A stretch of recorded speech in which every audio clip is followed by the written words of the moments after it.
to the Voiceover Round Table. I'm Mike Tobin. And I'm Emma O'Neill. Every week, we get together to talk about all things voiceover, with a special focus on community. Bringing you in-depth interviews, roundtable discussions, special performance events, and industry-leading guests. Let's get started. This is the Voiceover Round Table. Our guest tonight is truly a shining star in the voiceover community. She is a full-time voice actor, a mom of 4 kids, age 8 to 14. Dear old Lord, has built her successful business mostly by direct marketing through her free LinkedIn profile. Some of her repeat clients from LinkedIn connections are Kaiser Permanente, Realtor.com, Hewlett-Packard, and Amazon, just to name a few. She's a really sought-after presenter at all the conferences and on webinars and podcasts and things like this. And her full LinkedIn marketing course, the VO Edge, the LinkedIn Edge, is a go-to resource to empower other voice actors to take control of their businesses by building authentic relationships directly with clients. These days, when she's not behind the mic or teaching webinars, she can be found cheering on her kids at many sports events or power walking around her neighborhood enjoying the fall weather. Beauty. Please welcome everyone to the Voiceover Roundtable, the wonderful Tracy Lindley. What's up, everybody? Oh, man. Yes. I'm honored to be your backup plan. That is kind of how I roll anyway. Like, don't ask me to do anything within 48 hours. I do some of my life, but I'm happy to fly by the seat of my pants as well. It's great seeing you guys tonight. Which is perfect. Absolutely perfect. Because it was the panic text message like, oh, please tell me that you are available. We'd already planned to have Tracy on the show, so it was just moving dates around, and it was just so grateful. Like, we are so grateful to have this, and we're so excited to have you on the show. Generally, we warm things up a little rapid fire to get to know you a little bit better. I mean, I know you a little bit more. Mike doesn't know you a lot, but I'm still excited about these questions. You look fair. I'm not gonna lie. We're still on. Mike has them harmless. So harmless. Helmets on. Let's go. Helmets on. Teed up. And these are just like the one-word answers, not requiring a lot of thought. First thing that comes to your mind, it's either multiple choice, true or false, and, the easy stuff. Okay. We've got 10 questions lined up for Tracy Lindley. Here we go. Are we ready, Tracy Lindley? I'm ready. All right. Question number 1. You're a mom of 4 amazing kids, as we just mentioned in our intro. But now that you've experienced both of these stages, at least for some of them, which do you prefer, toddler or tween? Toddler. Definitely toddler. Oh, I tell my teens they're 15 and 17, and I tell them that all the time. I love it. Toddler. Speak very well. Right. And you could pick them up and put them where you wanted.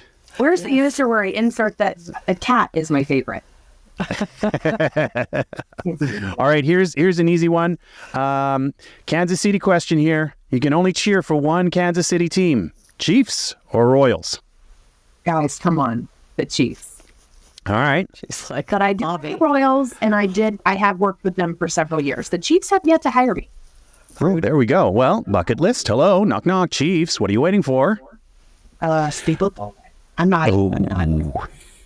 Yeah. This is going to be a great year, but don't say Taylor Swift. We're just going to move on. Yeah, we'll move on. Changing the subject to Halloween just around the corner. What is the treat of choice for the costumed kiddos coming to the Lindley door? Oh, for sure. Got to have those Reese's peanut butter cups, baby. I'm on my way. Anything with peanut butter, we like it. Oh, yeah. And what about for the allergy-prone children? Oh, well, M&Ms. You're nut-free. Are they? It's true. Yeah. Okay. Yeah. I suppose. They contain dairy, so that'd be Twizzlers, but Twizzlers are good for gluten-free kids. They actually contain gluten, so... Gotta have a real arsenal, eh? Have it all. You gotta have it all. Dumb covered. Right on. All right, question number 4. Oh my goodness. This was heavy. This is like an end of days kind of question. If LinkedIn were forced to shut down tomorrow, which platform would be your new number 1? Instagram. The gram. Yeah. When I first joined, I was really scared, but I found that one of the most helpful things was to just admit that I was new and scared, and what tips would people give me. And that's how I got started on Instagram years and years ago. But yeah, I hope LinkedIn doesn't shut down. They've been going strong here ever since the artist formerly known as Twitter was around. So I think we're good. All right, we kind of touched on this. I think you mentioned, but who is a dream client at the top of your bucket list or on your dream board? Yes. I don't know. Gosh, I love a lot of brands. Okay, you know what? I'm going to go with Fit Wine. If you haven't tried Fit Wine. So good. Okay, so M&M's. Wine. You know about this, Mike? I don't. It's basically like wine for people that are health conscious and also not out to get drunk, but just out to enjoy a nice glass of wine. Okay. And Emma and I both share a love of health and fitness. So of course You too. Yes. Yeah. that's the first thing that came to my mind. I mean, I should say something involving, the environment or saving the sea creatures, but that's what pops into my head. No, that's very cool. Now, is that a U.S. client? Is that a U.S. company? I think so. Yeah. But Very I'm pretty cool. sure they'll ship anywhere. No, don't quote me on that. You guys Have wine, will ship. There we go. Well- All right. I see that, but I'll just Google it. We're taking a very hard left turn to the breakfast diner here. Sunny side up, over easy, or scrambled? Ooh, not sunny side up, but I like both of them. I'd say over easy is probably what I eat the most of. But how about Okay. omelets? Where's omelets? Over my Well, we had to keep the choices simple, I didn't want to complicate things too much. Continuing on the breakfast theme, we have three choices once again: coffee, tea, or juice. Don't you? That's what they ask you on the plane: coffee, tea, or juice. Coffee, tea, or juice. Coffee, tea. Oh, well, you don't fly Air Canada enough. So coffee, tea, or juice. So I said coffee. Okay. I actually drink that healthy mushroom coffee stuff now. My husband got me on it. Oh, okay. It's not like shroom. It's mushroom powder stuff, healthy things. Okay. Things, and then they put in like instant coffee at the end. Yeah. So it tastes like coffee, but it's full of nutrients. Oh, interesting. All right, moving on to the lunch menu. No, seriously, more important things. Hey, I like to talk about food and drink. Let's keep doing that. Well, this one is no. Origin. We're going back to social media. What is the most important emoji in your social media arsenal? Oh, which one do I use the most? Probably either the smile or the pink sparkly hearts. Also, I did the crying laugh emoji quite often as well. Mine is Yes. the one to the side laughing. Yes, That's my favorite. falling over, about to fall off the chair, crying, laughing. Yes, that's Emma's. Is that like a step above the straight on crying emoji? I feel like it is. I feel it's one step up of ridiculous laughing. Okay, I'll go with that. So we're All right, another simple laughter emoji. Yeah, and we don't got that. Great. Another simple multiple choice one: plane, train, or automobile. Your preferred mode of travel. Plane, All right. go further, faster. But it depends. Oh, and this one's a fun one. This is question number 10, the last one for you. You can travel back in time and leave one piece of advice on a Post-it note for younger Tracy, but she will not know it's from you. What will that piece of advice be? Buy stock in Google. I figured it'd be either Google or Apple, eh? Oh, my goodness. I love it. I love it. I love it. Those responses. I mean, some of them I knew. Some of them I wasn't sure what we were going to get, which is very, very exciting. I like to keep it. You just never know what. You're keeping me on the edge of my seat. Keeping me on the edge of my seat. We are. Thank you, everyone in the chat, for letting us know that Tracy's mic is a little bit quiet. We are possibly troubleshooting that right now. I blame Club Deck. I firmly, squarely blame Club Deck. Yeah, I call it Club Dick. That's why. Can you guys hear me better now? Yes. Okay. Yeah. Oh, sorry. That's okay. I didn't want to. Oh, you're honorary Canadian. She's already apologizing. Oh, I'm half Canadian. Don't you know? Yes, you told me. Yes. My dad is from not- Ontario, and all my Yes. family on his side lives in Ontario, Yes. mostly around the London, Hamilton area. The warmer part of Ontario. I like it there. They have pretty much the same weather we do. Yeah. A little colder up where I am, but anyways. Well, sorry you guys had to listen to all those answers in like muted It's form. okay. That's okay. They got him. We got him. Yeah. Still here. Again, Tracy, thanks so much for coming on short notice. No surprise to anyone that we want to talk about LinkedIn tonight. And you get to talk about it a lot. Like most conferences, most shows and things like that. I mean, it's your jam, right? Yeah. But the cool thing is, like so many of the platforms, it's always changing. Like there always seems to be something new to talk about or new to learn about. But if I were to ask you, like you've presented so many times at conferences, you've been a guest on many podcasts and webinars and different things like that. You've got your course that you obviously evolve over time. But what's one piece of advice you've been given to people about how to show up on LinkedIn for a long time that still too few put into action properly? See, this is the thing everybody needs to know is you don't give your guests these questions ahead of time so that we can think about them. If everybody here didn't know that, they're very stingy. They don't share those questions ahead of time. Okay. Number one piece of advice people don't listen to, how about filling out your profile completely? Yeah. I mean, some people take my class, they take a webinar, I don't know where they hear about me. And then they reach out like months later, oh, I just started putting into practice the thing that I heard. Or I'll have people that buy the course and really don't even finish it. And that's a shame because the information is there and it only works if you use it. I mean, pretty much with everything. You can buy a set of weights, but if you don't pick them up, you're not going to build any muscle tone. Thank you. Yes. That's a very good analogy. Yes. So I would say, yeah, just filling out your profile completely and also giving people examples of your work, making sure those are lovely. Like that has to be a part of your profile, like a central piece of your profile, right? Yeah. Like being able to find work samples easily. Right. But that's, and some people are like, well, what if I don't have any work samples because I'm new? And so one of my number one tips that I give them is to create a video demo out of your audio demo that you got from your producer. So whoever produced your demo, they're going to give you an MP3 and a wave or something. And then you take that and you can use any kind of video program to just make a real simple video that has your picture on it. You can go crazy or you can hire somebody, but even a simple one works just fine. That has your name and what type of demo it is and your URL, maybe your email. I don't know if you want to do that too, but just make a simple video, put it on YouTube or Vimeo, or some people don't have those. So you can make it a post and then feature it. You can go to the top right and it'll say that you want to add it to your featured section. So that's a real easy way to get around it. But yeah, I'd say most people don't post nearly enough work samples because you really can't get too many of those as long as you keep them current. And also people need to get those recommendations as well, asking clients, or if you don't have any clients yet, ask a coach. I'm not sure who else you could ask. It really needs to be somebody that's worked with you if at all possible. But grabbing those recommendations is excellent because that way someone else is vouching for you, putting out nice words out there about you.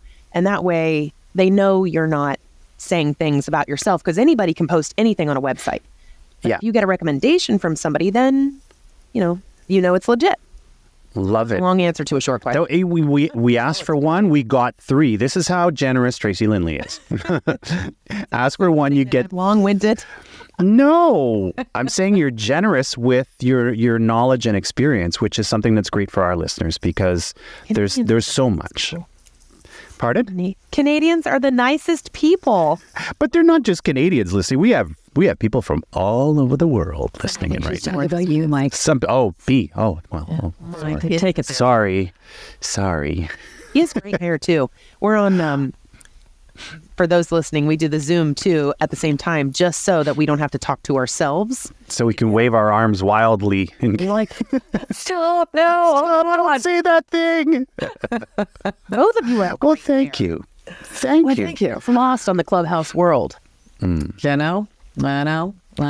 Maybe one day they'll incorporate video into this platform. We'll just jump ship and go to another platform. But, for who now, knows? we're here. Yeah. We know that people were still really using Clubhouse all that much. Well, it comes and goes. I feel like, but we've stayed strong. Stayed the course. We've stayed the course.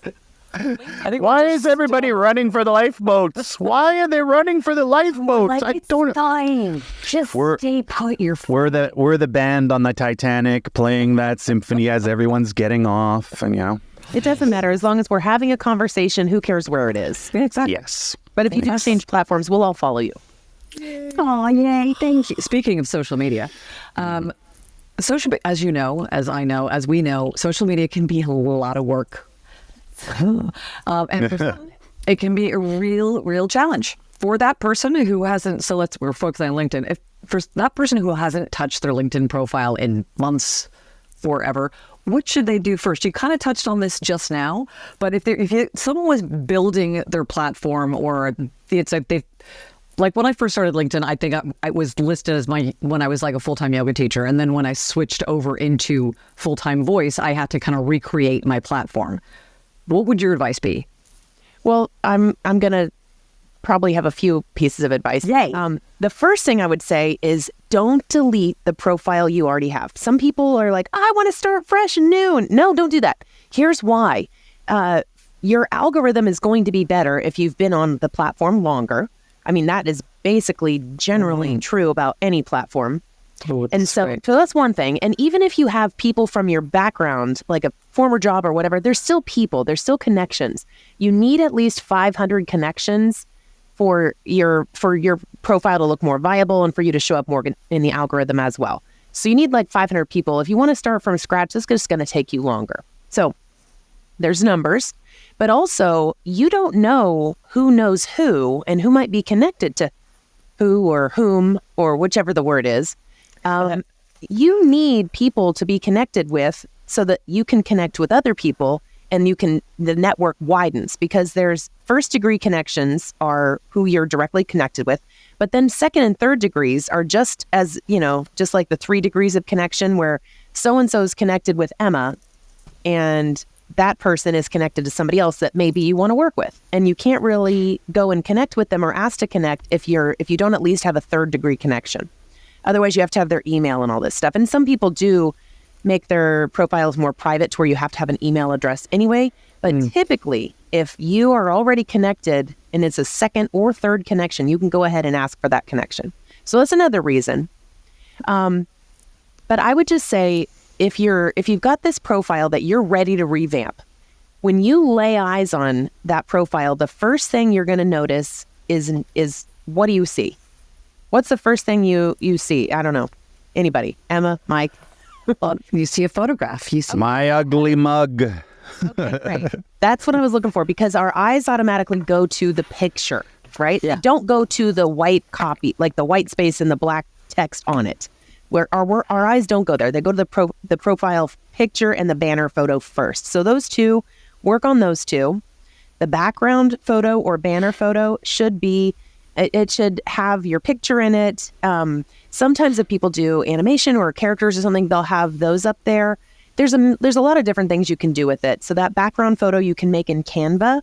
If you're a graphic design idiot like me. There's some kick-ass templates in Canva. I actually just recently updated my banner with a Canva template. And Love I was like, that. wow, this is cool. You don't have to start from nothing. I didn't have to fuss. God. Just change a few colors, throw some pictures in, up we go. There you go. I should probably update mine. It's been a while, but I like it. So I just leave it. But it's got a picture of me, but then the other things you need to have in your banner are your URL, so your website for being a voice actor, and your email address. You don't have to put all the other things. Don't add your phone number and your Instagram handle and all that stuff unless you really want to, but I just think it can clutter it up. You could put that in contact info though, couldn't you? You can also do that, but the whole point is to be really accessible, even if people have no idea how to use LinkedIn. Right. So you want to make it really easy. So even if you're not connected with somebody, they can see your contact information on your banner. See, it's like a trick that they can easily find you. And then also you want to have a nice profile photo that looks like you. So it's current, it's friendly, it's looking right at the camera. And it doesn't need to, don't have props, don't be artistic, don't make it black and white. Make it you in living color. If I were to come across you at a conference or something like that, that's how you actually look. Like I should be able to find you and pick you out of the conference crowd, because there's some people that I'm like, oh, you don't look like your picture. This kind of applies to dating apps as well. Well, yeah, it's pretty much, yeah. Same. Current. Looks like you. How you talk to people is very much like a dating app too, but we'll get into that. So yeah, those 2 photos are very important. Fill out your contact information and all that basic stuff at the top. Your headline, basically who you are, what you do in a nutshell.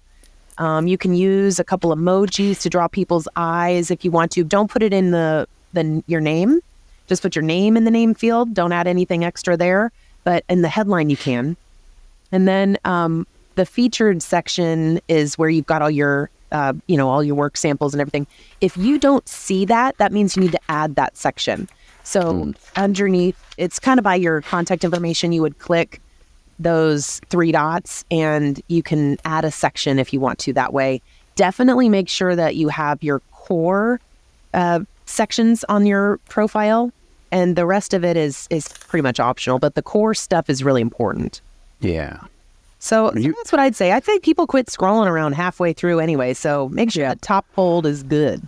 Right. Well, you kind of it's almost like you knew what I was going to ask, because you've already started to sort of touch on some of what I was going to say. Can you share some of the big do's and don'ts? Like I know you said don't delete your profile. That's a big don't. Yeah. So what are some other big do's and don'ts? So have a good profile picture, have a good banner. These are some do's. Don't delete your profile even if you need to start over. What are some others? Well, let's go back to someone that is switching careers, or maybe you work a full-time job right now. A lot of people joining us may work a full-time job, and voiceover is their current side hustle that they are trying to build until they have enough money to quit their job, maybe.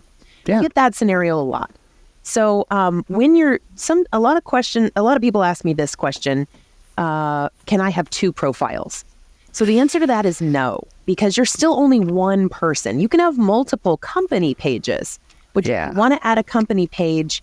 There's sort of a Rubik's Cube symbol to the top right, and then you hit it and it says, or the business, it says business. Yeah. I need to pull this LinkedIn up. It says business, and if you click that and scroll down, it'll say create company page. So you can do that to where you can create your voiceover business so it shows up, and then you can still connect yourself with whatever your day job is. So that's fair. You can only have 1 profile, so don't create 2 profiles because we'll find you anyway. Mm-hmm. And that's against terms of service, isn't it? Exactly. Like you can get kicked off. Exactly. But one interesting thing that I recently learned when doing a webinar, somebody asked me this question about what if I'm bilingual? And I found out, because I'd never researched this before, that if you are bilingual, you can create 2 profiles, 1 in each language. And so, Mike, do you speak French? I am bilingual, and in my personal case, I actually leverage there's a tool where you can toggle into the other language. Now, I don't know if it shows. I imagine it shows as another profile, but it's merged together in my own, so that if someone is French speaking, and I guess if they're using the platform in French, it would probably present them my profile in French, I would imagine, because I can switch up at the top between English and French. Yeah, so I know the ins and outs of it. I'd love to see from your perspective what it looks like, because I'm not bilingual, so I've never attempted to do it. But from my understanding, you can change the copy and the work examples and all this stuff. I'm pretty sure. Saying that he used to have 3 profiles and was able to merge them. I initially didn't want my worlds to collide. Then I realized I would reach a larger audience. But he had 3 separate profiles. So there's... That's what I was thinking, because I just researched that the other day and found a video and some LinkedIn help articles and some things and went down that rabbit hole. And I was like, wow, this is really cool. Because you may do a different job in that language. Like the person asking the question in the webinar I was in, when they speak the other language, they want to do more translation services and things like that. So they tailored that profile for translation. So anyway, that's our bilingual friends. But us... singular language. One language, we can only have 1 profile. Right. So that's a don't have multiple profiles. Let me think of another don't. Oh, another thing I see people doing is when they list their agent as an employer. Our agents aren't our employers. If anything, they kind of We're there. Yeah. I mean, if we don't make money, they don't make money. Their talent has to book jobs for them to make money. So I would say don't list that as when you're looking at the experience section in your profile, do not list your agents as an employer. Your job is a voice actor. So that's your overarching job. Now, there are people who might do, there may be a musician, they're a singer, they are an on-camera actress or actor. And so those are separate jobs in which you can list separate things that you do. Emma, do you do on-camera stuff? Not anymore. No. Mike, do you? He does. A little bit. You do have A little bit. I mean, my big claim to fame is like a commercial for Topeka, Kansas tourism. So I don't do on camera. My big claim to fame is I did a restoration company commercial in both languages, though. Oh, my. They're sought after for that. It's fancy. And I thought for a hot minute about getting into that. But then, like, the rates were basically the same that I was seeing for commercials to be on camera or off camera as a voice actor. And I'm like, well, I'm not going to Kansas City and putting on makeup and hanging out on a set for 8 hours. And you're going to be there for, it's like watching paint dry. It's just, ugh. I took a couple modeling jobs, like modeling as in they needed real looking people. And they barely put any makeup on me for one thing. I'm like, I wear more than this on a daily basis. Where's my mascara? I need some eyeliner over here. But anyway, it was like the approved pictures for the company directory or whatever that they could use to put in their emails and things to send out to clients. Anyway, it was so long. The day was so long. And my part of it was not that exciting. My clothes were boring. My makeup was bored. I was bored. So anyway, that was my foray into that area. Yeah. But my point in saying all that, I do have a point. I love to tell stories and entertain. But you came here for information. So both. Yes. Well, edutainment. There it is. I would say under the experience section, that's where you can list those different jobs and the different things that go along, but don't list your agents. Agents do have a place. I do put that I'm represented. That part I put in my experience section, but I just sort of have a heading for those agents and my management company and then my national agent and then my regional agents. So those are included, but they go in more bullet points, not employers. Yeah. Trying to think about other things. Do fill out your profile completely. Do get as many recommendations as you can. If you are a working voice talent and not just starting out in the industry, so you have a body of work and some clients, go through your email list. Find the people that you've worked with. You know, hopefully they remember you. But if not, it's a great touch point. And say, hey, so-and-so, I loved working on X project with you.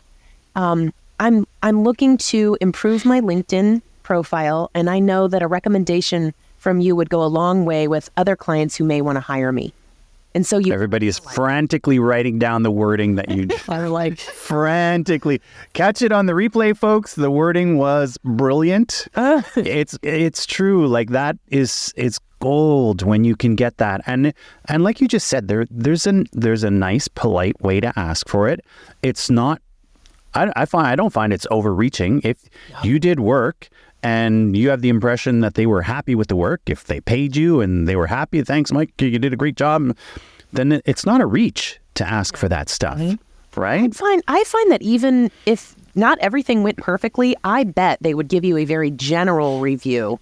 Anyway, let's say, I don't know, something went not the best, but it wasn't awful.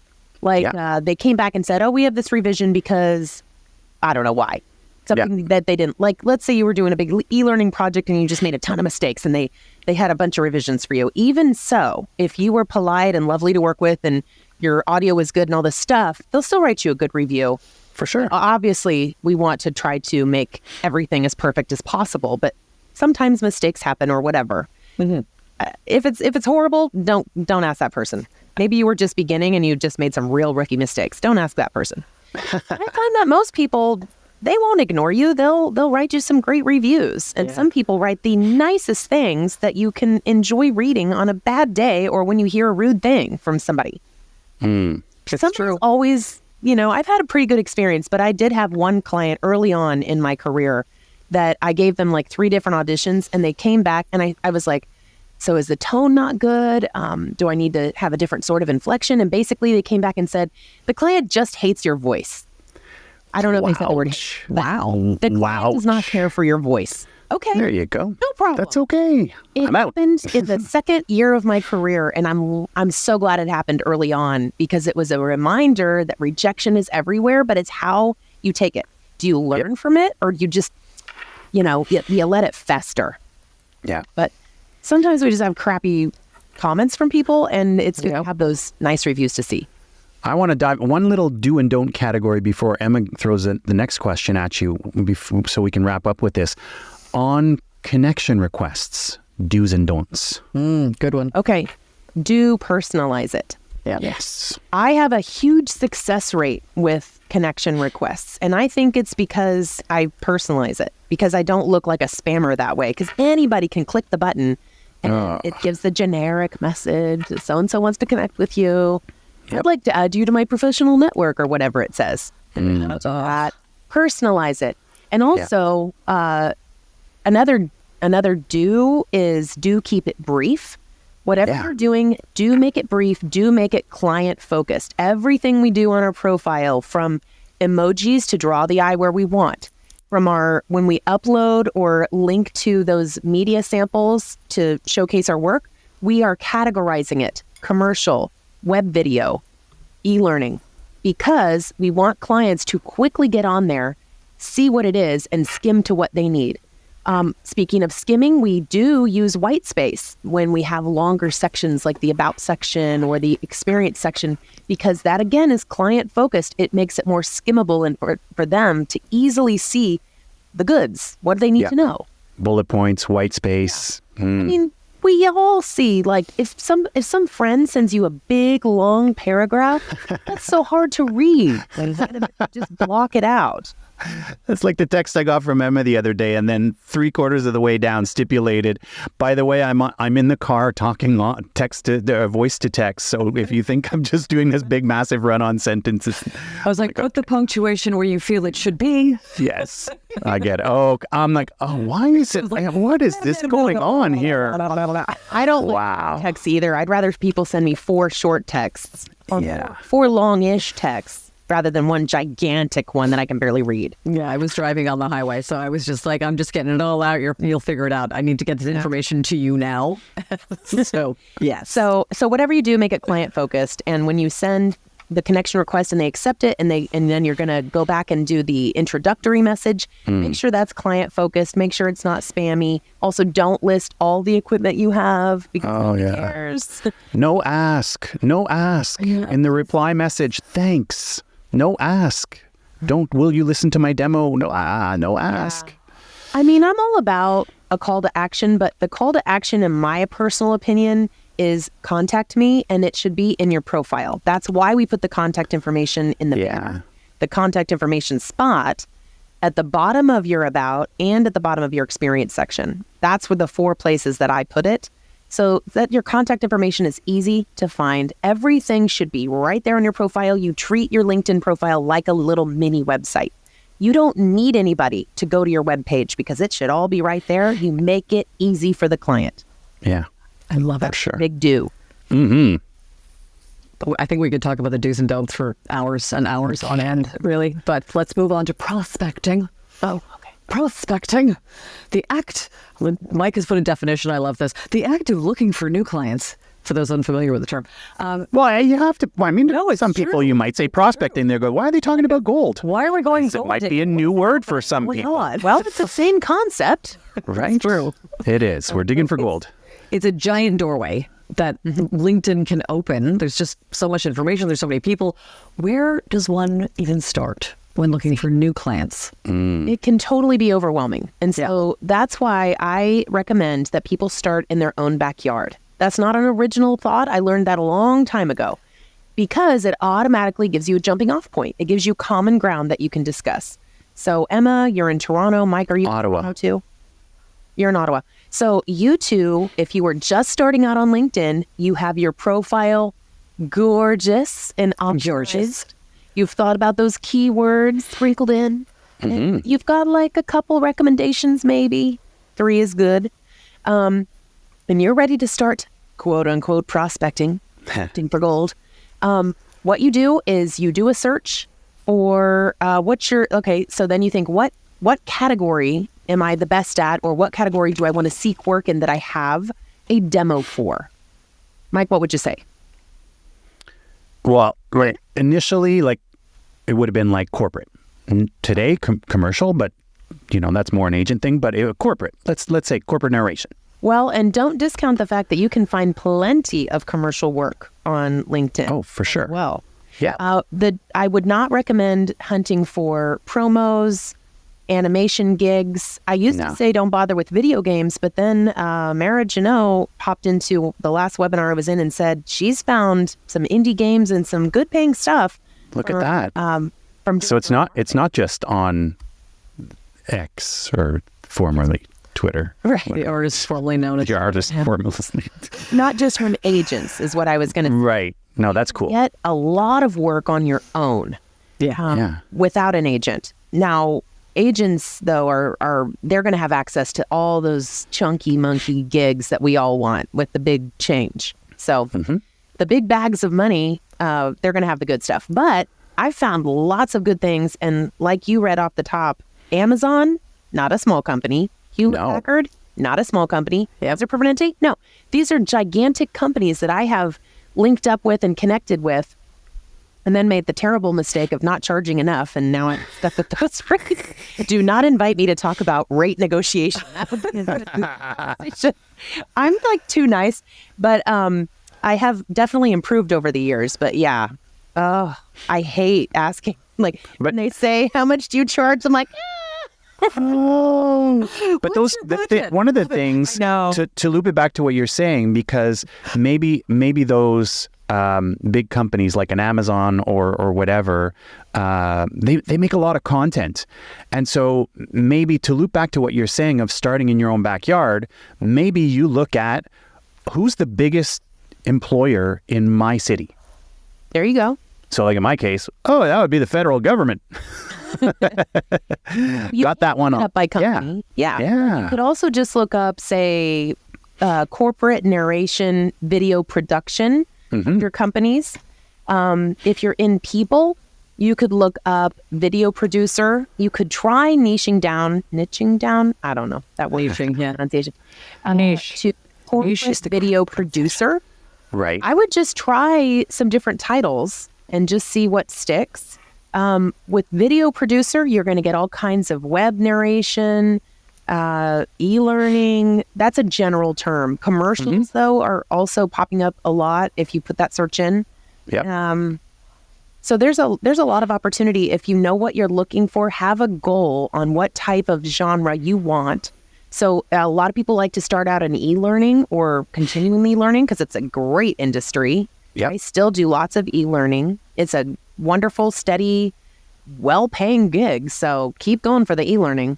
Yeah. That's great for the bigger projects to work on in between the commercials and the other bookings that you're getting. So that way you're always busy. But e-learning could be instructional designer, e-learning producer. There are lots of titles. In my course, I have a whole list of titles by genre that you can search for. There's unlimited possibilities for who you can find. Now, with a free profile like I have, you are going to come across, you've hit the limit of people that you can talk to. So to help skirt around that, I always recommend that people bookmark whatever the search is that they've done so they can keep going back to that page instead of searching again. And that way you just click directly on the person. You're not wasting those search hits because you don't know exactly how many you get and what LinkedIn counts as an activity. But eventually they'll catch on to the fact that you're using this for marketing, and they'll try to make you get the premium profile. But there are lots of ways to try to beat the system like that, like the book. Right. Have you done the premium? No, I never have tried it. It's too expensive.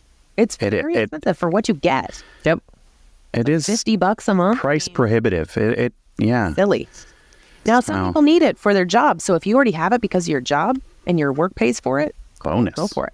But I've been doing it just fine since I think I hopped on in 2015. So about a year into my career. And it's working for me just fine on a free profile. Mm-hmm. Definitely. all things that you share about in your course, which we'll talk a little bit more about later. Emma, I have a little bit of a surprise with that as well. Just we're going to talk to the people. Around. We're going to talk to We're going to talk to the people. And we're just saying we'll probably have a little bit of a surprise with Tracy's course if you stick around for a little while longer. Wow, this chat has gone crazy while I've been staring at you guys. I know, it's so great. We're going to go with Peter. There's what weakness are you most proud of overcoming? Oh. I don't know. Weakness? I think I used to be really stressed out about trying to balance my time between being a mom and a voice actor. But then my kids grew up a little bit, and it made it even easier when they were all 4 in school. But I actually homeschooled all the kids. Only 1 child out of 4 went to kindergarten. 0 children went to preschool. So if you want to call it a weakness, the weakness was I had less time than other people. But that became a strength because then when I had that limited time, it was very much condensed and magnified. Like I was super, super focused. I find myself wasting time now because I have more of it. I have more leeway to, I'll take a longer walk or I'll have a longer lunch. I mean, it's self-care still. I'm not going to call it wasted. I shouldn't say wasted. Right. But I find myself having a less productive day at times than I used to when I had like 2 hours in a day to work. So I am most proud of overcoming that. I'm going to call it an obstacle.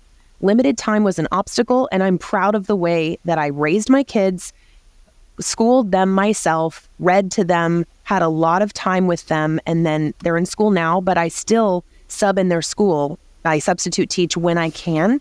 I was there yesterday for a few hours for the English teacher. I was there on Friday because Mondays and Fridays tend to be a little bit less busy. And if I really like that teacher, I'll go ahead and say, I'll do it. But I don't know about you guys, but I actually had kind of a quieter week last week because it was the first week of 4th quarter. I don't know. Maybe you guys didn't experience that, but I was like, oh, wow, it's really quiet around here. Oh, well, you have other things to do. Yeah. Kind of. Anyway, I'm going to grab another question from the chat. We kind of touched on this already, so I'm going to sort of rephrase Max's question here because Max was asking if it's to one's advantage to upgrade to a premium account on LinkedIn. We kind of said you can do it with a free, but let's say someone is so inclined and they find it in their budget to pay for a premium membership. What's the advantage to them? I have never had one, so I'm not going to speak as an expert, but from what I understand about the premium, it allows you to have, if you buy at a certain level, you can have unlimited searches, and it also allows you to see who's been poking around on your profile, who's been viewing your profile. Like an unlimited view of like go way back as far as you want kind of thing. 4 people. You can also send in-mails, but an in-mail is basically you send a message directly to whoever you want. I find that to be creepy. I don't like it. It's a little intrusive.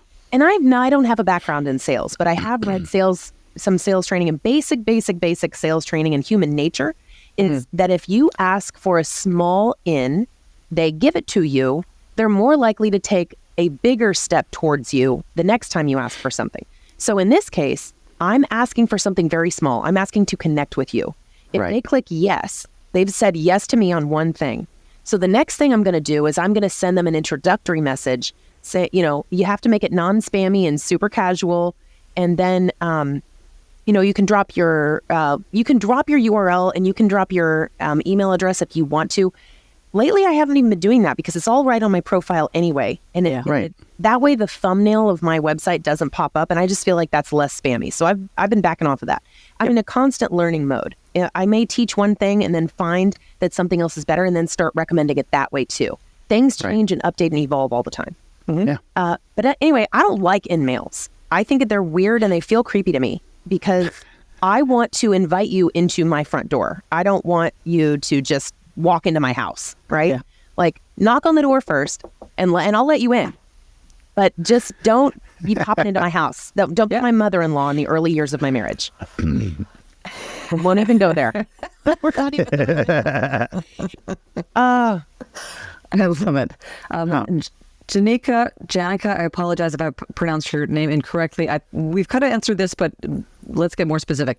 Is it a good idea to have a voiceover page where companies can listen to samples of your work? That would be on your main profile page, correct? Yes. If you're asking about a website, I do feel websites are extremely important because they help solidify your branding. They show you off as a true professional. They do house your samples and things, because if you're not on LinkedIn, I mean, you can use a lot of the principles that I'm teaching you to do other types of direct marketing or use other social media platforms.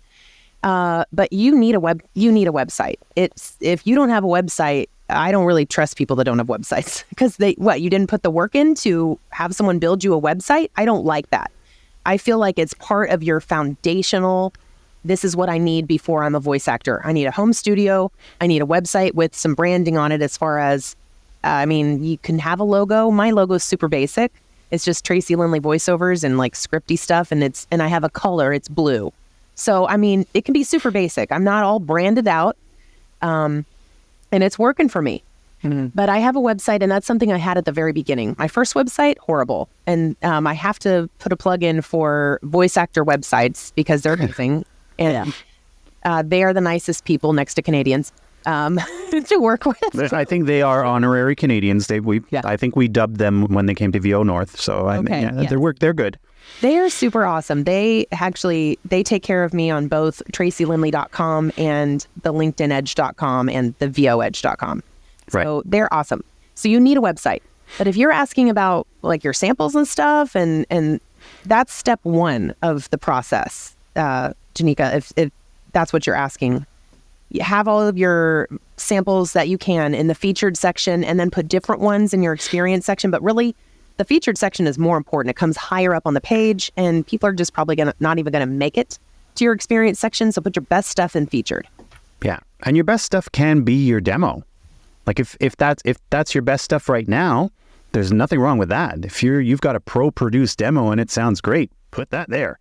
Right, but I highly recommend putting it in video form instead of housing it on SoundCloud or something. And No. The thumbnail pops up really weird, or it's it's wonky. It looks really weird. So definitely have a video. Tracy, talking about excuse me, talking about video. I was reading this comment from Dave, and it made me think of a question I wanted to ask you. Because Dave says, I have a mini video of me for my profile pic, and that brings me to, which I believe is a feature of creator mode, right? Creator mode.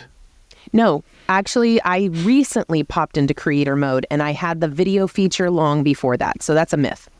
Okay. I was in regular mode, non-creator mode. I resisted. Okay, this is coming from the woman who did not buy a pair of skinny jeans until 2 years into it to make sure they were still going to be in fashion, right?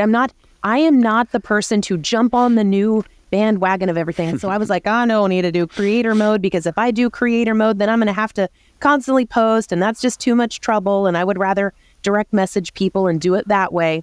But then I went ahead, and when I was on a webinar with Heidi Dean, who is, she has marketingforactors.com. She's fantastic. She mainly trains people in Twitter and Instagram, and I love her.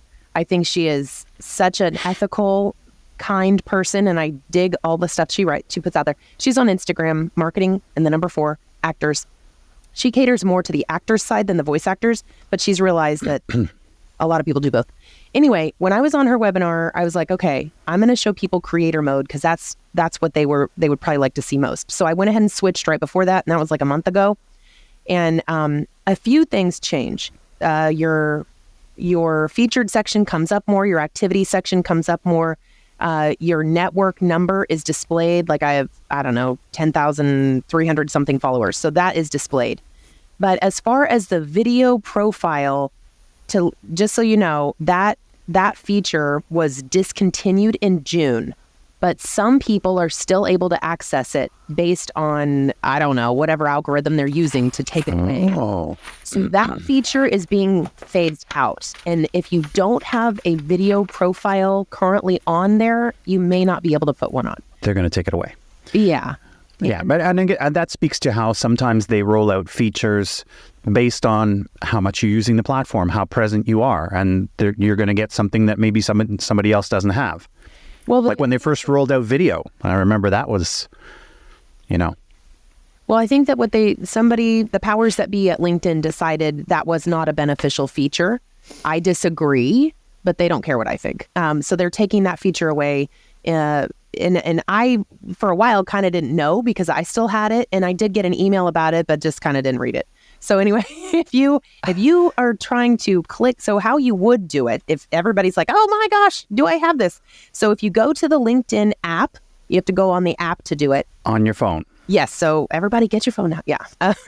If you go to the LinkedIn app and then you go to your profile, so then you would tap on your profile photo and it would give you the option to view or edit your profile photo. And then the second option, if you have this feature, is view or edit profile video. So that's where you would go and you can create a video. You don't. I have add frame, which I hate. I hate frames. Third thing. So if you don't see that feature second down, then you don't have it. Yep. Which is a bummer. I hate that they took that away. Is it just me or the whole open to work thing is kind of duh? Don't click that. I sound so cynical. Open to work. Aren't you? Because you're on LinkedIn. Yeah, but it makes me look like I'm completely unemployed. Yeah. Right. Freelancers, we are open to working the next gig, but we are not open to a full-time job with 401k and all this stuff. Like, Right. we want to be freelancers. Mm-hmm. So don't put the open to work on your frame because it does not apply to what we do. No. We're always open to work. It just looks weird. And Happily freelancing. that's right. We have another question. More than I did in the corporate world. Right? Ah. We have another question from Peter K. O'Connell, which is a great question. The follow-up, when you connect with someone, so you've sent the initial personalized, very short, brief connection request, they have accepted your connection request. The follow-up can be awkward. Can you give a good example? Oh, that's a great question. No. I can do that. That's easy. Yeah. Okay, well, Non-awkward. let me go to my messages because since it has been just a little bit quieter last week, I actually did more prospecting than I normally would. And so I have some real life examples. Let me find my messages here. Okay. So I sent out some different messages. I don't remember. I looked up a saved search that I'd had and I just started clicking on names because it was already there. So this one guy, let's see. What I did, okay, this guy's name is John, so he's a great example because I won't give anything away. Okay, here's the message I sent to him to connect. Don't copy this exact thing, but it says, "Hi, John. I love connecting with professionals in the e-learning space and your profile stuck out to me. I can see your passion for educating others and keeping the story interesting. Let's connect." And for this one, I was feeling a little lazy, so I didn't really personalize that particular message, but I did mention the e-learning space. I said the word passion. I said the phrase passion for educating others, which is always a great catchphrase, right? And then I said story because everybody wants to be a storyteller. So I'm putting in these keywords that I feel like he's going to resonate with. Right. So then he connected and he sent me nothing. All he did was connect. Okay. Even though I wrote a personalized message, very common.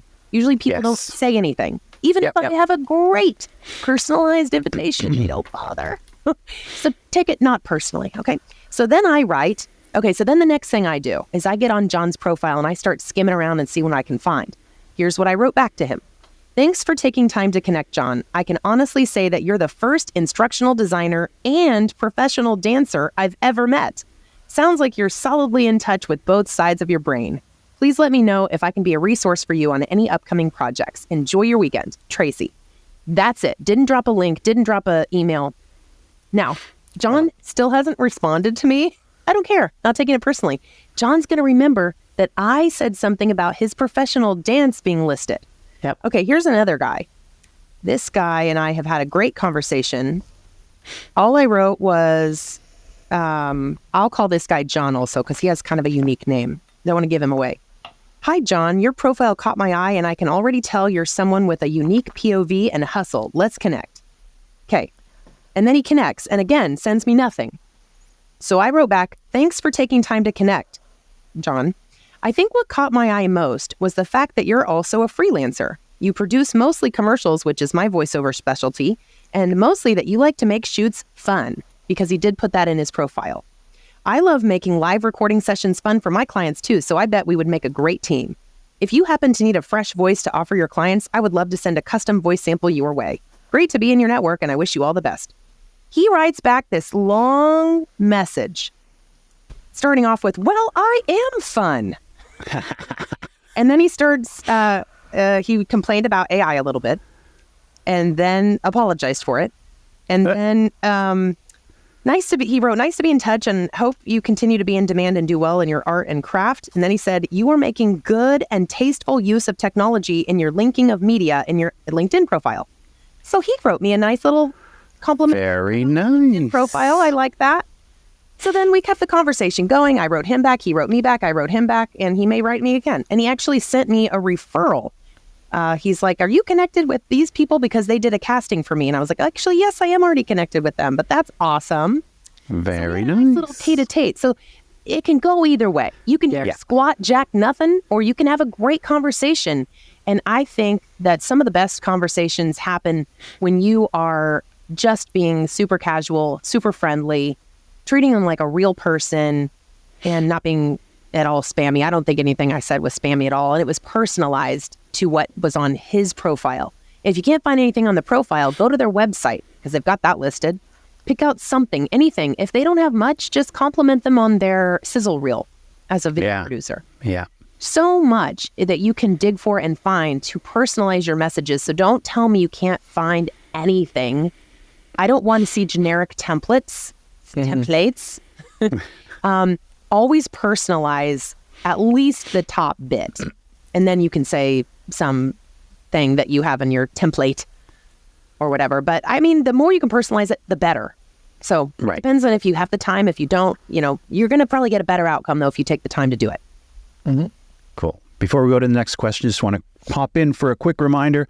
If you've joined us partway through this evening's show, this is the Voiceover Round Table here live on Clubhouse every Tuesday evening, 7:30 p.m. Eastern, 4:30 Pacific, talking about all things voiceover with a special focus on community, bringing you in-depth interviews, roundtable discussions, special performance events, and industry-leading guests. And tonight, our special guest is Tracy Lindley. I didn't know you guys break for commercials. Oh, yeah. Not yet. It's coming. This show brought to you by... How long is this show? Wow. How long do you want it to be? Depends. Do you ever think about changing your last name to Linkley? No, like... Somebody said something to do with that. Yeah, I bet. It's amusing because the first three letters are the same as LinkedIn. Tracy Lindley. I get called enough things. Stacy, Lacey, Lindsay. Let's not complicate it. Please don't start calling me LinkedIn. I'll really need that. Hey, LinkedIn lady. Or Linkley? I know. Oh, it's like when I get called Emily. Next question for the love of Emily. Yes, the next question. What do we have? People are actually being really quiet tonight. Yeah, I've just got names. Yeah, make sure never shut up. But that's the point. The question. So I get called Emily all the time, and it's something that it makes my blood boil. When you are sending a connection request to somebody, please make sure that you call them by their actual name. Yeah. The number of people that have sent me Emily, they've then copied and pasted something to Mike, and I'm like, I'm sorry, I'm not sure who Mike is. Like that, I'm not that person. So when you are sending out your connection requests, read it 3 times and read it out loud. Yeah. Oof. Because there's nothing more that, what is it they say? It's like there's nothing sweeter to a person than the sound of their own name. And if you mess up their name at the beginning of the connection, you're done. More work to do. You're done. Yeah. That brings we'll talk more about connection requests while we wait for other questions in the chat. Tracy, what say you about voice actors connecting with other voice actors? Because I know that can be a very polarizing topic for some. I don't know why it's such a big deal. Absolutely connect with them. Yeah. Right. They may be connected with somebody else that you want to connect with. So they're going to be helpful for that. But mostly, I learn all kinds of stuff from scrolling through people's feeds. Like, for instance, if anybody follows, Emma and Mike here, they're going to learn about who's the next guest on the Clubhouse chat or lots of other good industry information that you want to know. So when you follow other voice actors, you get all that great information in your feed. Mm-hmm. I don't see any drawbacks. I used to get asked, are you afraid that people are going to steal your clients? I'm like, no, because I'm the only one that sounds like me. Although, I don't know if you guys get this, but people will message you saying, hey, were you on such and such commercial? And it's totally not you. Yeah. Yeah. I've had that happen. But there's only one you. Make your clients love you so much they would never, ever, ever dump you. I've had clients for years and years, and if I ever get replaced in a certain campaign or something, that's just because they want a new, fresh voice, whatever. Yep. Never take any of it personally. But I don't see a downside at all to connecting with other voice talent. Sometimes if it's somebody in an international country that is maybe not a friendly country with the U.S. or maybe with Canada, I will think twice about connecting with them. And plus, I'm like, why do you want to connect with me? Maybe they just want access to my connections. And so I'm protecting my other connections by not. Or if it just looks like it's just not a beneficial match, if they're I don't know. I can't think of a scenario right now. Do you ever do the I don't know this person? Yeah, I do. Yeah. For those people that I feel are really spamming me.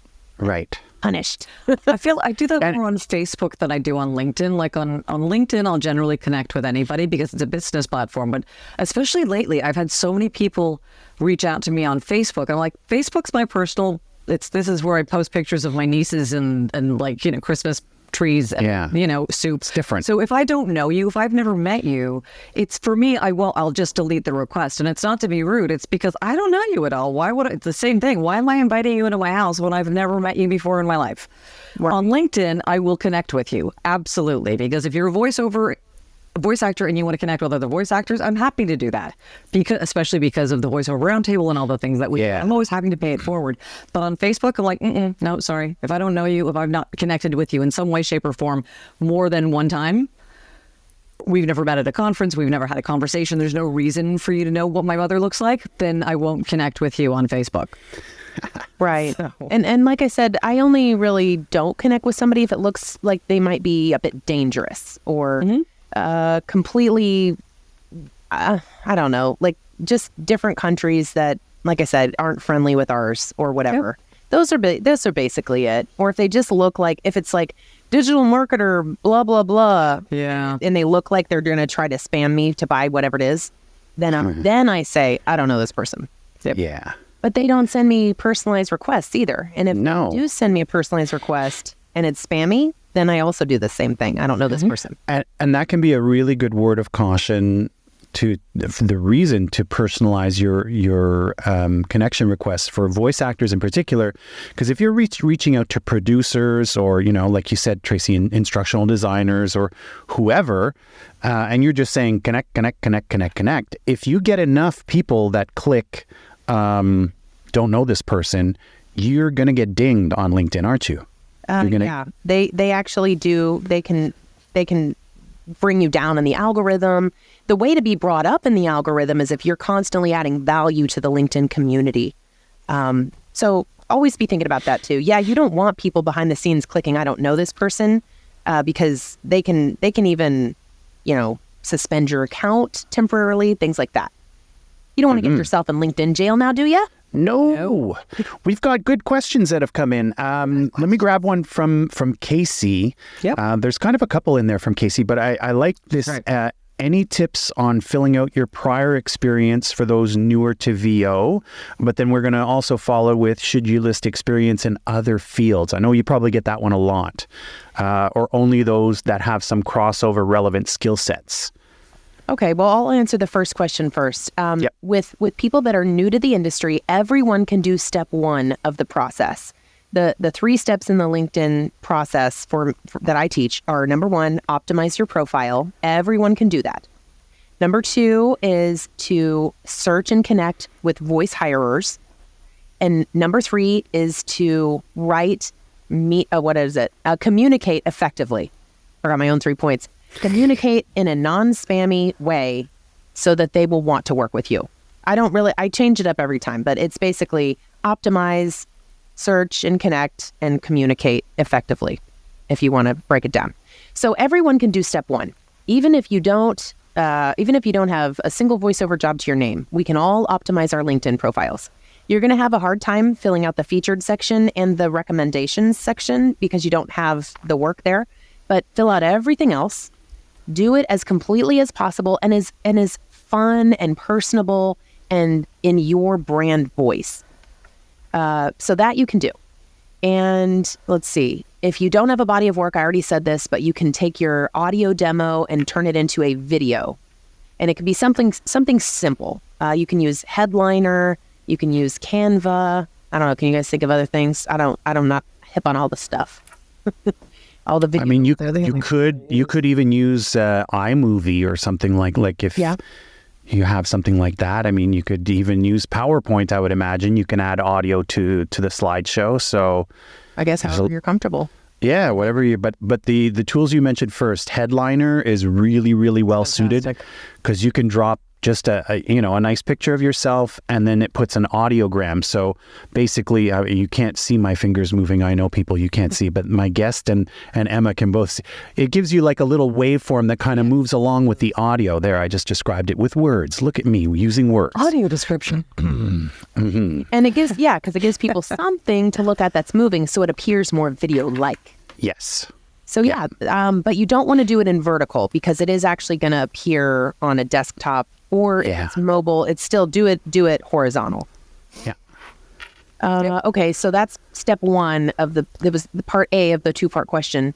The part B was basically about listing other jobs that you've had or that you may already still be in. Yeah, experience in other fields. Yes. Okay, so with me, before I became a voice actor, I was right out of college. I was a claims adjuster for an auto insurance company.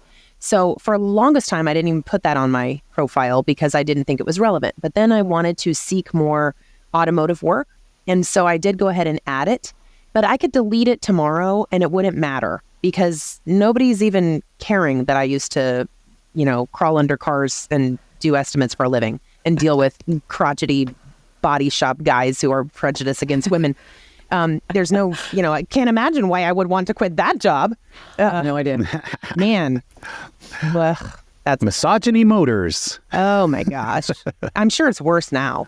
But anyway, gosh, I'm just glad I'm 5'10" because I don't want to have to deal with being a tiny petite woman walking in there. I can just glower down at those short old dudes.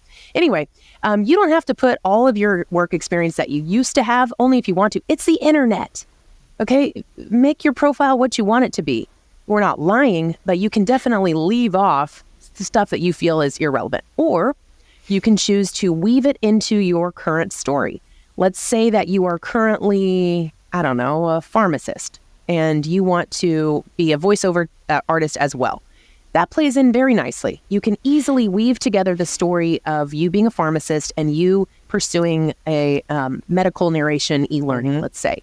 Or you love that you can already pronounce these 10-syllable words or the name of all these drugs because I have to look up all that stuff when I'm trying to get a commercial that's mentioning such and such drug and the condition that you use it for. Right? Aren't you Googling that stuff all the time, Emma? She's nodding. I have a minor in kinesiology, but it's like when it's body stuff, it's fine. When it's pharma stuff, it's challenging. My fallback is Youglish. I know. I love that one too.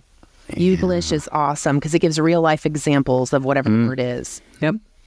Oh, we could do a whole... Listen to a few to make sure that whoever said it is right. Yeah.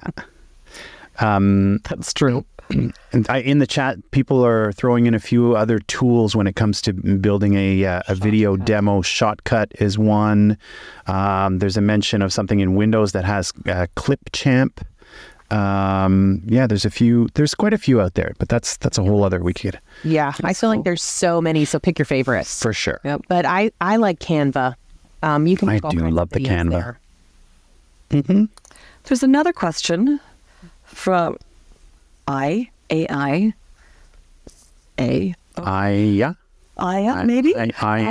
If you were on 9 to 5 while getting into VO, how did you juggle this? Well, I mean, my story is different. Everybody's story is different. I was juggling children and breastfeeding and nap time and making my own baby food. I mean, I had different issues of things I was dealing with, but it's all about time management. Now, thankfully, I was home already, so I could go ahead and do auditions here or there during nap time, or I'd put the older kids in front of like a leapfrog video or something and go run, do some auditions. And then I'd take my laptop on wherever, and I was doing direct marketing from the couch. or, from my phone while I was breastfeeding or whatever. You just figure it out. Yeah. You look at your day and you think, where can I fit in what I want? You have to, if you're going to pursue your dreams, you have to carve that out for you. It's not just going to fall open. Mm-hmm. You have to carve out your own future and make your own dreams come true. I'm from Missouri, so we're just a real hardworking Midwest attitude over here, and I really think it's served me well. Yes. So work for what you want and figure out how to manage your time and your day in a way that you do what you can do while you're maybe at work. Maybe you're doing some prospecting at work, and then you're doing auditions at night, sending them in. You can, I don't know if you can toggle back and forth between like a work account and a voiceover account on your Gmail or something, have those both open. I don't know how supportive your employer is if you want to try to do things at work. But most of the time people are pretty flexible, but I mean, it depends on the employer, whether they're cool with you moonlighting or not. So that's an individualized question that I can't really answer, but those are some tips. And just be productive. Don't just be busy. Make sure you're such a great point. Such a great point. Now, there's your next quote. True. Be productive, not busy. Yep. Very good. Mike, did you want to grab the next question from Peter? For someone who is just starting this venture, is it okay to try auditions without demo reels and build up my skill set? So not really a LinkedIn question, but a business question for sure. Mm-hmm. Yeah, I'm happy to answer that. Absolutely. I mean, you have to practice or you're not going to get good at something. That's the case with anything. Basketball, weightlifting, hiking, any sort of activity. The guitar, piano. You can't just pick up the violin and play it. You have to practice, put in all the hours. So I would say that this is absolutely a situation where practice is going to do you good. So you can even, when I was first starting out, I got on the pay to plays and didn't even pay to play. A lot of times you can access the auditions, you just can't submit them. Yep. So if you are just absolutely strapped for cash, cannot invest in even a casting website, use those scripts to see what there is. Now, maybe things have changed or maybe different platforms are different where you cannot possibly access the job at all unless you're signed, you can have be signed in, but if you don't pay, maybe you can't see it now. But when I first there are still ones that you can see. You can see everything about it and the script, but you can't submit it. Yeah, I think many of them it goes the other way in that you can set up a profile and you can be findable if you will, like your profile and maybe a demo or maybe a limited number of samples, but then you can't audition. But to your point, even if you can't afford to sign up for a platform, I'm thinking when you do auditions, the person who's hiring for that job doesn't see your demo, doesn't see your website, doesn't see your profile. All they see is your head, your name, and the audio file you've submitted for that audition. Yep. Click play. And if they like it, yay, go for it. But on the other hand, working with a coach is important because you need feedback. There are other lessons too. You guys have probably heard of VO Heaven with Larry Hudson. Yeah, he's been on the show before, and that's how I started, was VO Heaven. Because I was just going to say, it's like, yes, you need to practice, but you can't practice in a vacuum, because sometimes you can think it's like, that sounds great, but it doesn't.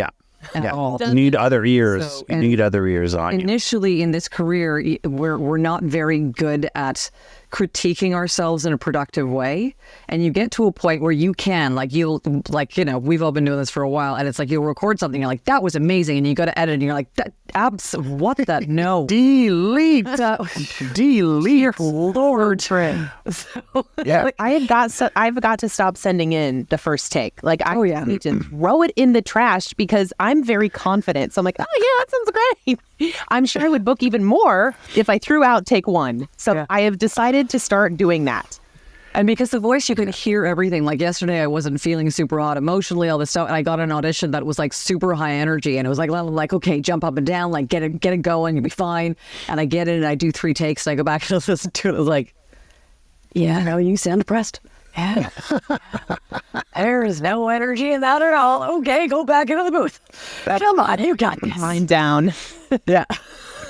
Man. Constantly, like I used to work with Mary Lynn Wisner quite a bit, and I need to get back in with her and do some sessions. But she told me a lot to bring down the energy. So Yes. we all have our hangups, right? Like something that we got to work on or constantly think about. Tracy Lindley, too energetic? Never. I don't know what. No. And I don't like know. coffee anymore. Substitute. You're on like that spaceship coffee, right? Okay. You know what? I actually have more energy now than I used to. I'd get like afternoon crash. I don't have that anymore. Well, that's cool.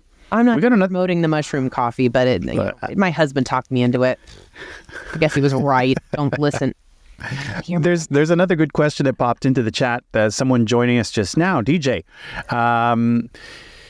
What do you think is a good upload cadence for LinkedIn?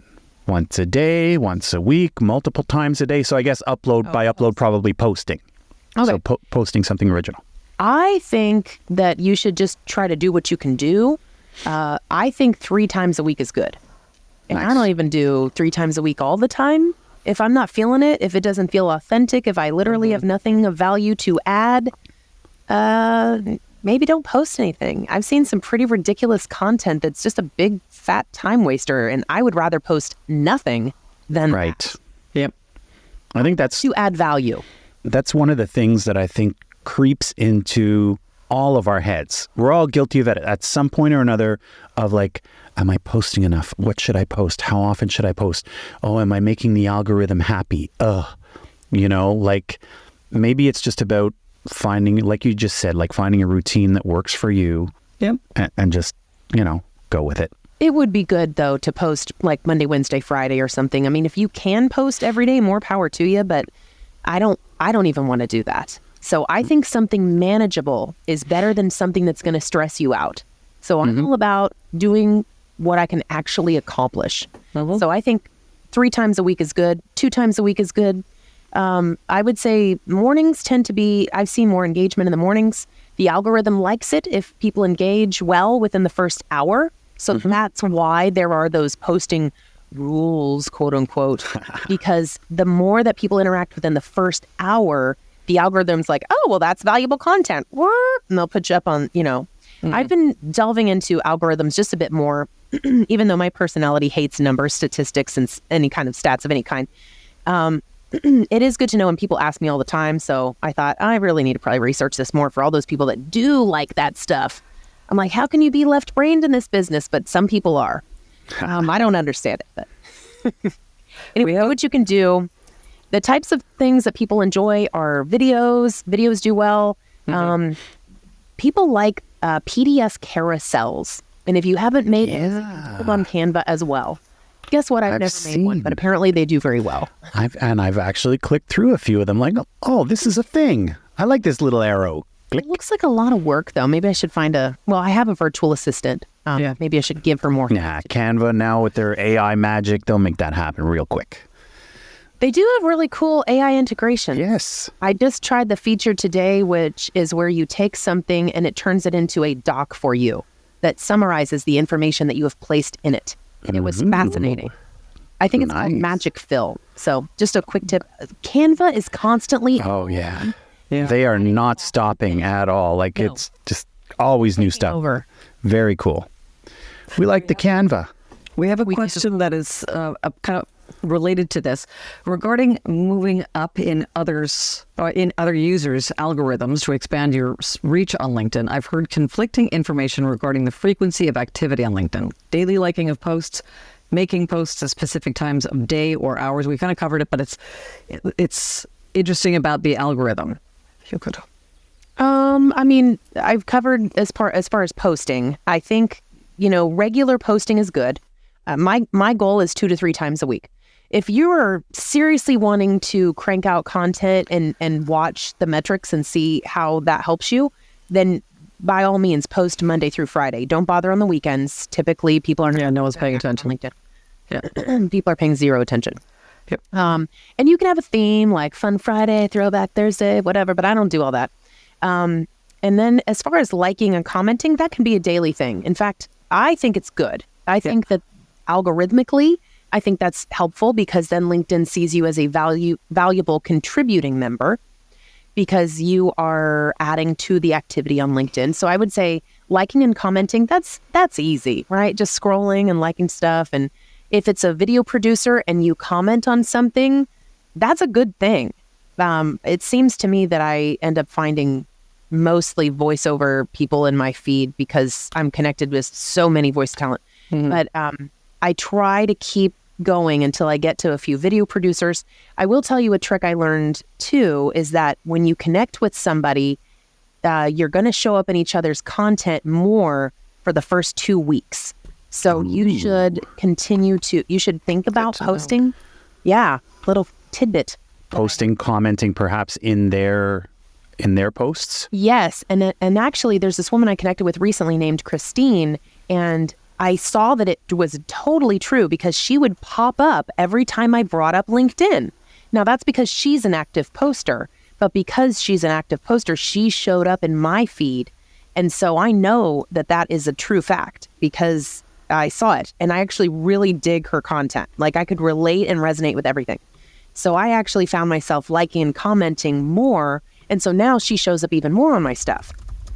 And it's reciprocal. So, anyway, I thought that was really interesting. It was a good social experiment. I'm like, is this really true? But because she's an active poster, I am able to like and comment on her stuff. Right. So she is coming up higher in my feed. So I was so excited about that. Now, a lot of people aren't very active on LinkedIn just because they're on LinkedIn and they're a video producer. Lots of those people just... Oh, yeah. They don't. So you have nothing to go off of. But the more people that you connect with, you'll notice that you'll see their stuff more. If they're posting, you'll see it.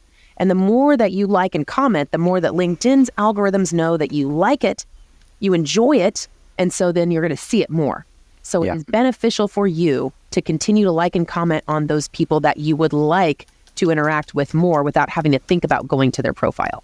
You made me think of something in what you just said when you were talking about finding, for example, like you click on a video producer, you're like, oh, wow, this video producer is like in my city or something like that. And you see has like 49 connections and has not, and then it says has not posted in a while or something like that. Yeah. But, but that doesn't mean that you have to throw that away, people. So it just means that maybe LinkedIn's not their jam.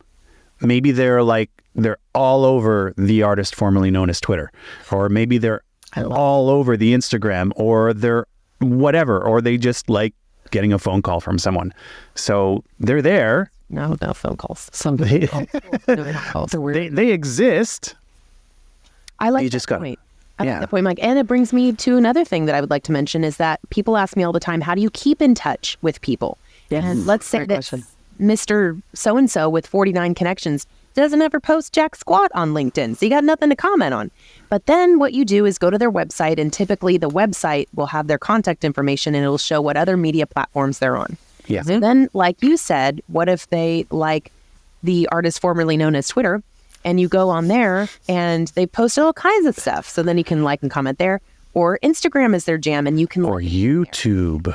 Or even like video producers. I know a bunch that they like Vimeo. They put their good stuff up on Vimeo, and you're like, Vimeo? Yeah. All about Vimeo. Right? Is that really considered a social media platform? Not really. But if you... is. Yeah. But if you want to... because you can interact with people on YouTube. You can sort of comment and stuff like that. And it typically should go to their inbox. So like if you commented on somebody's video or, their sizzle reel or something like that, it should go to their inbox. But that's a good... there's different ways to reach people.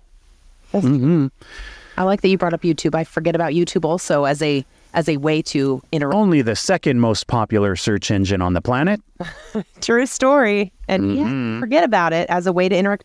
But that's the thing is that when you add one more thing to the mix, and no one's even said the TikTok, which I refuse to get on. I'm like, not one more. But it gets really overwhelming. Everyone in here is like, I'm so overwhelmed with social media, right? I know people nodding at their device right now thinking, yes, I am overwhelmed by social media. And that is why I feel that choosing one primary place to hang out is where it's at, so that you don't stress out trying to be all things to all people everywhere.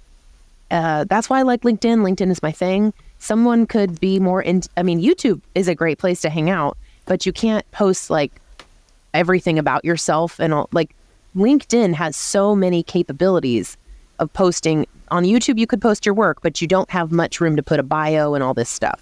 Right. So I think LinkedIn does the best job at allowing you to post a lot of stuff on your profile itself. It is one of the, I can't think of anything that's bigger.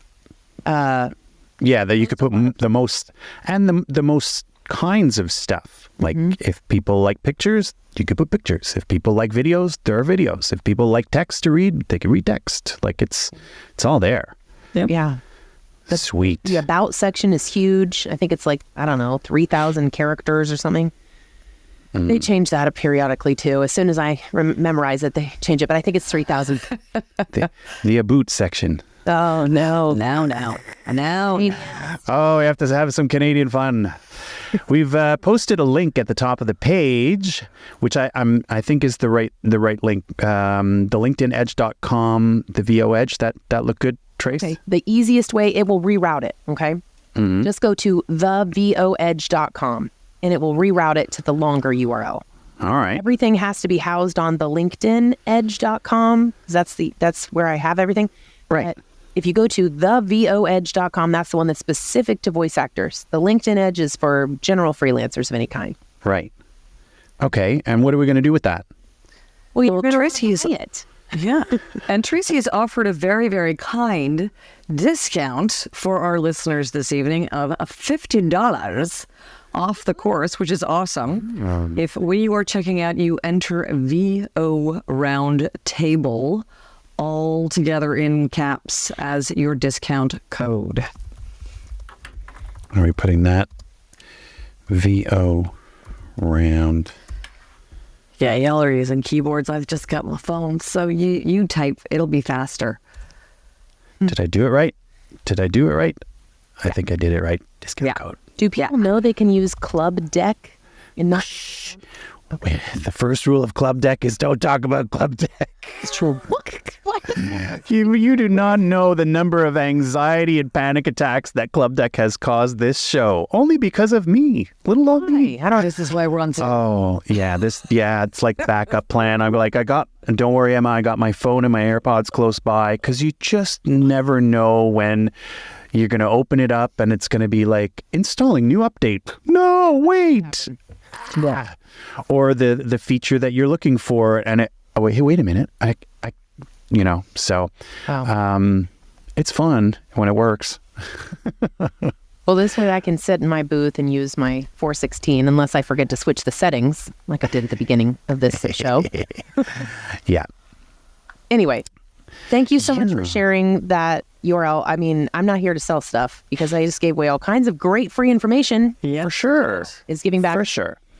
But if you are so inclined as to want to, a well laid out plan of how to do it and how to do it right, and Tracy's constantly updating this course and making sure that everything's fresh and everything is accurate.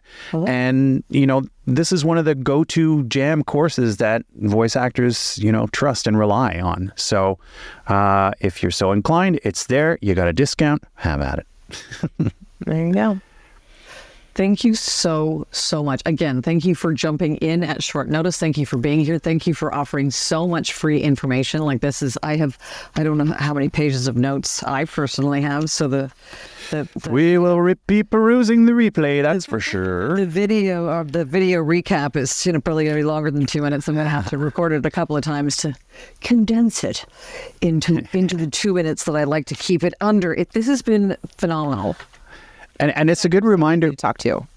Oh, thank you. Just a reminder, because I saw something when, some people popped in and said, I'm not sure I joined late. Did I join late? Just a reminder, in case people are not aware, that replays become available pretty much like moments moments after the show ends. So when I close the room, the system basically just chugs in and processes, and shortly thereafter, the replay is available to you. So if you popped into the room late and you want to hear all the conversation that we had with Tracy Lindley tonight, the replay will be there for you. All right. One moment, please. Can you just, because people are asking in the chat for the specific website URL versus what is. I'm going to type it. Please, thank you. Okay. www.thevoedge.com. Yep. .com. The VOEdge. You know what I'm going to do? I wonder if I put it there, and then I'll pin it up top and see if it changes. Edit. I'm speaking to myself, right? Yeah, there it is. Boom. VOEdge. The LinkedIn Edge, VOEdge. It's there. Yay. And all right, folks. Thank you for everyone that contributed.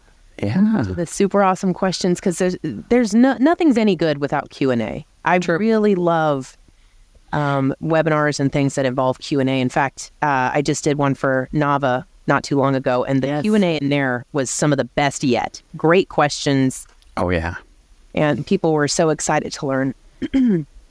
Anyway, will I see you at the gala for that, Mike? Are you going to the Nava gala in... I will not. I believe my partner will be attending that gala. I will be. Do you have a sparkly thing to put on for a gala? Yeah. I have to go to attend another gala at some point because I have a new tuxedo that just needs to be worn. Yeah, this is black tie. They're going all out for this. So yeehaw. Yeah, not this time around, but maybe on the next one. As you were saying, Tracy, thanks to all our audience and supporters for all their great questions and participations throughout. Emma, what do we have going on next week? We have the fabulous Mr. Jeff Howell joining us. Yes. Jeff is a coach. He is a producer. He's a casting director. He is all of the things. He has been in the VO industry in every way, shape, and form for about 30 years. He used to run a company called Worldwide Radio, which I love. Worldwide Radio. And now it's Jeff Howell Howell Productions. And he's going to be on talking a little bit about promo, but he's going to focus mainly on dubbing, because dubbing is something that is not spoken a lot about and it's gaining traction even with the rise of AI. Dubbing is still gaining traction with actual human voices. So he's going to be on talking about that. Love it. Again, a big thank you to our pinch hitter tonight, Tracy Lindley, stepping up to the plate and knocking it out of the park. And we hope that you'll join us again for the Voiceover Round Table Tuesday evenings at 7:30 p.m. Eastern, 4:30 Pacific, here live on Clubhouse, the Voiceover Round Table. Take care, everyone. We'll hear you next week. Thank you.